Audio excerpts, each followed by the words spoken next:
78వ స్వాతంత్ర దినోత్సవాన్ని మన సంఘ కార్యాలయం ముందు నిర్వహించుకుంటూ ఉన్నాం. దీన్ని పురస్కరించుకొని ఈరోజు మన మిత్రులందరూ హాజరైనందుకు వాళ్ళందరికీ కూడా పేరు పేరున స్వాతంత్ర దినోత్సవ శుభాకాంక్షలు తెలియజేస్తూ ఉన్నాను. ఈ దేశంలో స్వాతంత్రం వచ్చి 75 సంవత్సరాలు అయిన తర్వాత జరిగినటువంటి అభివృద్ధిని ఈ మధ్య ఈ 10 ఏళ్ల కాలంలో పరిపాలించేటటువంటి పార్టీయే తానే చేసినట్టుగా మాట్లాడుకున్నటువంటి పరిస్థితులు మనం చూస్తూ ఉన్నాం. ఈ అభివృద్ధి అనేది ఈ 10 సంవత్సరాల్లోనే జరిగింది కాదు.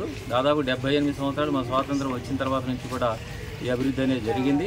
ఈ స్వాతంత్ర ఫలాలని భవిష్యత్తులో మనం రక్షించుకోవాల్సినటువంటి అవసరం ఉంది. అదే సందర్భంలో మన పరిపాలనకి అనుగుణంగా ఒక రాజ్యాంగాన్ని తయారు చేసుకున్నాం కాబట్టి ఆ రాజ్యాంగ స్ఫూర్తితోటి వాళ్ళ పరిపాలన సాగాలని చెప్పేసి మనం కోరుకుంటా ఉన్నాం.